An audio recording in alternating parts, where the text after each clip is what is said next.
2025 has been one of the, if not the, craziest year for collecting Pokemon cards that we've ever seen.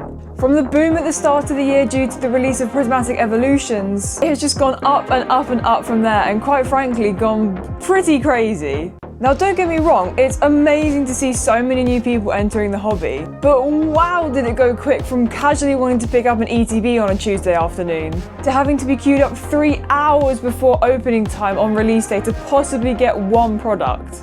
Now it's not all bad news, but first I thought I'd take it back to the start of my collecting journey to see how it's all changed over that time. As someone who's always been personally in love with Pokemon, but not necessarily knee-deep in the card collecting hobby, it's so interesting to see just how much things can change over time. Granted, in the lifespan of Pokemon as a whole, my experience is quite short in that case. But I started collecting Pokemon cards again back at the end of 2022, which is absolutely mental to think that that was nearly 3 years ago at this point. So I joined just at the end of the Sword and Shield era coming to a close. Now, I'm not going to lie to you guys, I had absolutely no idea what I was doing when I first started. I just walked on into my local Smith's, went, oh, that's a nice tin, I'll have that one, that'll do. I even pretended like I was buying it for my little cousin because I literally thought it was just for kids. Got back home, cracked it open, pulled absolutely nothing. But opening that first pack took me to such a childlike innocence, especially because I had no idea what I was doing. I hadn't watched any content creators at this point, and the only thing I really knew about Pokemon cards was the whole Logan Paul situation back in the day. Now fast forward a few months, I opened a bit here and there, but nothing really crazy. And frankly, still pretty damn clueless about everything as well. But then one day I went into my usual little shop and was like, oh, can I go and buy some Crown Zenith, because that was the set at the time, and the shop owner was basically saying, well, there's actually a new set, a new Scarlet and Violet set come out, so do you want to buy some of that? And me being me, I was like, yeah, go for it, sure. I feel like this is kind of the point where it kind of clicked with me, where I was like, okay, I need to know what's going on here, because what is this? Why are we moving? What's going on? So I did just that. But I couldn't really find any clear-cut guides anywhere, which is why very early on in my channel, I made some guides on Pokemon cards that I would have found useful back in the day. You can go and check them out if you want to have a look, but I cannot guarantee the quality of them because it was very early on in my channel. So instead, I slowly started to just cherry pick information from different content creators that I like watching. I think another reason it may have been a bit harder for me to find things was because the hobby was in kind of a dry spell at this point. Everyone loved Crown Zenith, as they should, but no one was super hot on Scarlet and Violet base set, despite the fact that they were bringing in a brand new way to do rarity.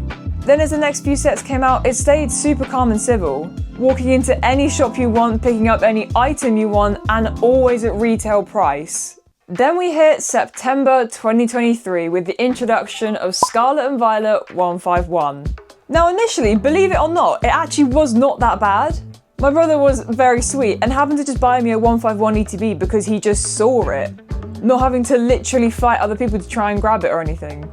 And for £50. Imagine that, buying a 151 ETB in this market for £50. Now it's more like £150 and maybe a couple of punches to the face as you kind of rugby tackle a grandma to the ground who's just trying to buy some Pokemon cards for her grandson. Definitely not speaking from experience. But then all of a sudden it just went kaboom, and everyone wanted it and everyone wanted all of it. 151 really was the start of the resurgence in the hobby. Paradox Rift was like, Then Paldean's Fates was of course another super popular one. Every time the Pokemon company pull out the shiny card, they know they're in for a winner. And hey, who am I to judge? I love shinies. Despite the next few sets not having anything revolutionary in them, the popularity of the TCG was still slowly inclining over the months. Apart from Shadow Fable, that set can burn. I'm joking! The set was good for TCG players, I know that at least. Then we get to the end of 2024 with two very important things. TCG Pocket and Surging Sparks. Now this certainly created a surge in popularity. Of course, this set had the beautiful peak at SIR, which certainly caused a few eyebrows to be raised. But more importantly, what started as an innocent app to scratch that itch of opening digital packs rather than wasting money on physical, soon became not enough for the new players as they wanted to experience something a little bit more. Please, sir, I want some more. TCG Pocket soon became Pokemon's most valuable app and even edging out Pokemon Go slightly in its revenue. Now personally, I couldn't get into it that much, but I think that's exactly what they were planning. Existing TCG fans weren't the primary audience they were focused on. They wanted all the new players to get caught up in their love for collecting cards, so that by the time 2025 came around, they would be so invested into the hobby they would just naturally move on to collecting physical as well. But nothing quite prepared us about how 2025 would roll out. 2025 was crowned the year of Eevee by the Pokemon Company right at the start, which kind of already sent some alarm bells ringing really. But boy did it far exceed expectations. Prismatic Evolutions released on January 17th and the hobby has not been the same since. The hype around this set was so immense that the pre-order issue was already dating months before the set even released. Luckily, I managed to get some in time, but there were many that were not that fortunate. Immediately upon release, the Evolution SIRs were at extreme heights. Of course, the new Moonbron was, and still is, the most expensive card of the set and the #1 chase, with it launching at a whopping 1.5 to 2k on release weekend. Now, for a raw card to go that much on release weekend is absolutely unheard of. Naturally, a huge price was expected, because we all know the legacy of the OG Moonbron, but I was astonished at the new price here. In the following weeks and months, the prices just did not shift. Normally with these sort of things, you get release weekend hype, but then things slowly start to settle down. But it just didn't.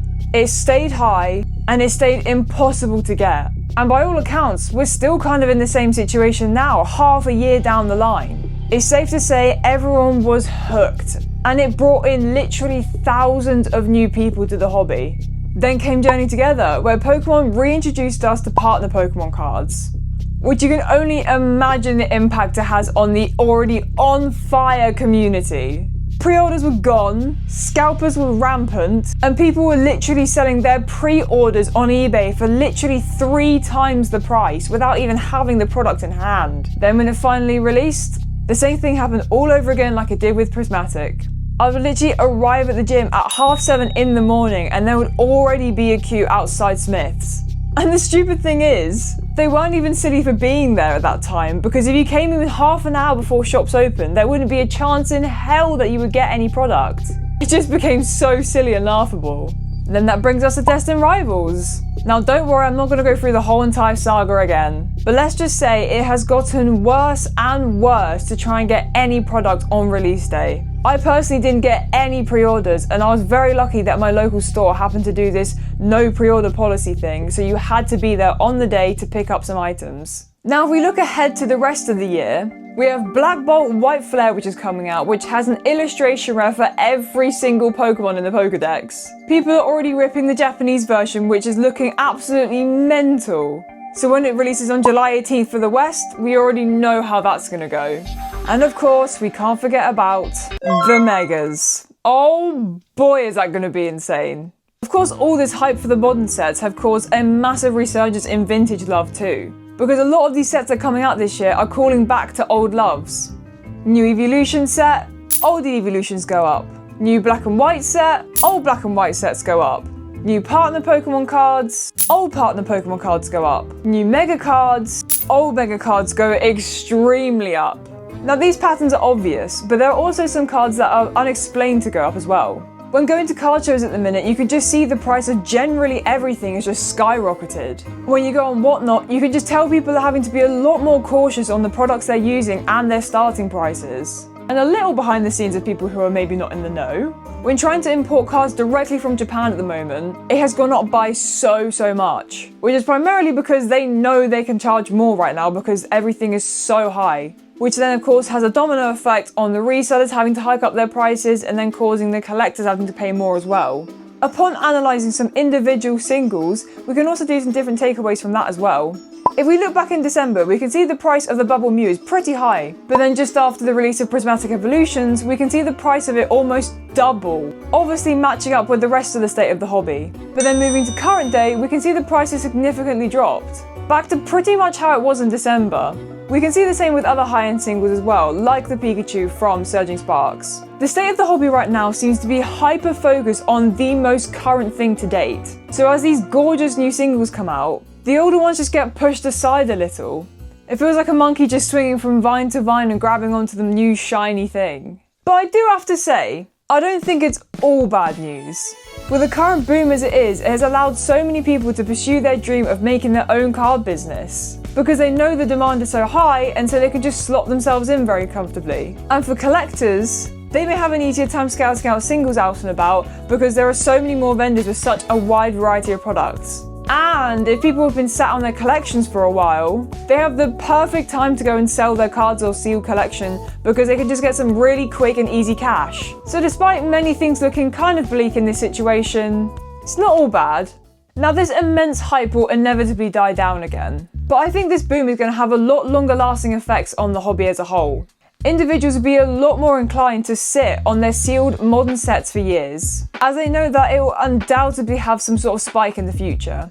But also from the Pokemon company themselves, things will probably be different from now on. Distribution, quantity per person, and more reprints, because they know people will keep buying more and more of the brand new sets. I just think the Pokemon company have had a little bit of a taste of how big they can get with their card space.